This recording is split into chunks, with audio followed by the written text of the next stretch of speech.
Claude Lilas, je vous trouve chez vous aux Minguettes, où vous habitez depuis plus de 50 ans. En 1981, vous avez vu arriver les radios locales. Alors, François Mitterrand, je vous dis ça parce que vous étiez membre du Parti Socialiste, secrétaire de section, adjoint depuis 4 ans à la municipalité socialo-communiste, pourrait-on dire, de Vénissieux.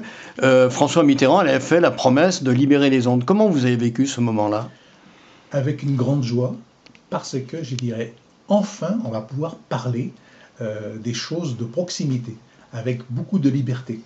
Parce qu'à ce moment-là, qu'est-ce que vous vous souvenez des ondes de la radio-télévision française?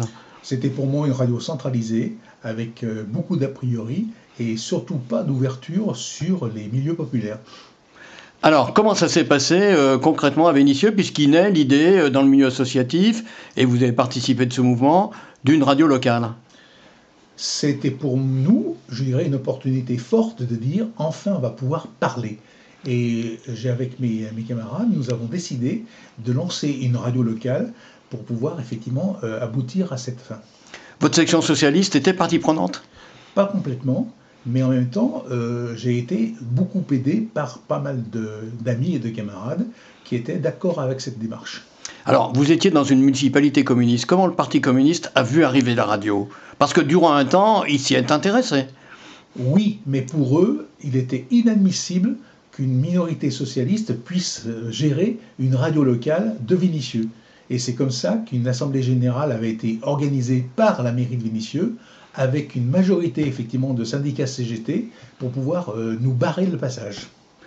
Donc, et du côté, puisque vous étiez militant et responsable au sein du Parti socialiste, comment est-ce qu'on parlait des radios libres au sein du PS à ce moment-là? Oh, c'était un peu, je dirais, quelque chose de lointain, mais qui n'était pas, je dirais, la priorité de la fédération de l'époque, mais qui en même temps a permis à pas mal de camarades de se lancer dans les différentes villes, parce qu'à Villeurbanne, à Bron et à Amiens, par exemple, eh bien, un certain nombre d'initiatives ont pu démarrer avec l'appui donc des élus locaux.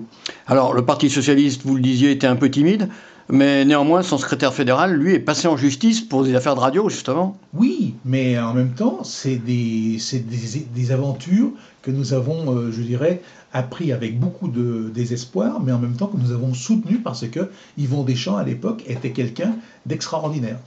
Alors, ultime question. Vous avez dit les difficultés que vous aviez avec le Parti communiste qui voulait tout contrôler, mais finalement, le Parti socialiste ou les élus socialistes étaient-ils vraiment intéressés à voir des radios libres et locales? Alors, pas tous, mais en même temps, ça a été pour eux, je dirais, une opportunité que beaucoup d'élus de l'époque ont saisie parce que c'était important pour eux. Vous pouvez rappeler quelques noms d'élus de cette agglomération, des communes proches, principalement d'ailleurs de la banlieue de l'Est lyonnais? Ben oui, par exemple, Miachon, effectivement, le maire de Mions, qui était intéressé par Radio Julie, avec mon ami, effectivement, Patrice Berger. Et il se trouve qu'il y avait également à Bron une initiative qui était en train de démarrer, et c'était avec le plus grand bonheur de tout le monde. Mais en même temps, c'était, je dirais, une prise de conscience des élus socialistes de l'époque qui s'est faite tardivement et avec beaucoup de difficultés, mais qui y sont arrivés. André Souzy, Franck Seruscla, Oui. Jean-Jacques Kéran, comment se positionnait-il? C'était un peu timide, mais en même temps, il s'est mis donc effectivement à la radio parce que pour lui, c'était important d'avoir ce qu'on appelle de la parole qui pouvait se diffuser sur des quartiers. Alors aujourd'hui, on voit ce qu'est la bande FM de la radio. 40 ans après, vous avez un peu de nostalgie, pas du tout, des regrets? Oh, j'ai quelques regrets, mais en même temps, je trouve que cela s'est bien développé avec beaucoup, disons, de dynamisme et beaucoup d'intérêt collectif.